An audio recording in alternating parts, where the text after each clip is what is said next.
സംസ്ഥാനത്ത് വൈദ്യുതി ഉപയോഗം സർവകാല റെക്കോർഡിൽ. ഇന്നലെ വൈദ്യുതി ഉപഭോഗം 5933 മെഗാവാട്ട് വരെ എത്തി.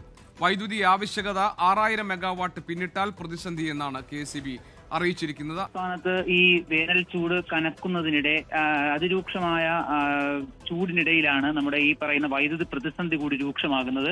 ഇന്നലെ മാത്രം സംസ്ഥാനത്ത് വൈകുന്നേരം മാത്രം ഉപയോഗിച്ചത് 5933 മെഗാവാട്ട് വൈദ്യുതിയാണ്. ഇന്നലത്തെ മുഴുവൻ ഉപയോഗം എന്ന് പറയുന്നത് 112.16 ദശലക്ഷം യൂണിറ്റ് വൈദ്യുതിയാണ്.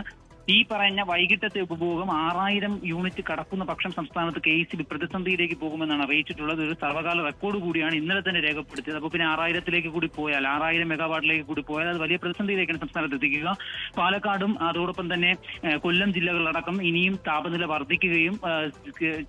വർദ്ധിക്കുമെന്ന് കേന്ദ്ര കാലാവസ്ഥാ വകുപ്പ് മുന്നറിയിപ്പ് നൽകുകയും സംസ്ഥാനത്ത് 12 ജില്ലകളിൽ യെല്ലോ അലർട്ട് നിലനിൽക്കുക കൂടി ചെയ്യുന്ന ഈ സാഹചര്യത്തിൽ ഇനിയും ഈ ഇലക്ട്രിക് ഉപകരണങ്ങളുടെ ഉപയോഗം കൂടുകയും അതിനനുസരിച്ച് താപനില കൂടി വർദ്ധിക്കുകയും ഈ അണക്കെട്ടുകളിലെ ജലനിരപ്പ് താഴുകയും ഒക്കെ ചെയ്യുന്ന സാഹചര്യത്തിൽ ഇനിയും വൈദ്യുതി ഉപഭോഗം കൂടുകയും അത്തരത്തിൽ KEB പ്രതിസന്ധിയിലേക്ക് പോവുകയും ചെയ്യുന്ന ഒരു സാഹചര്യമാണ് നിലവിലുള്ളത്.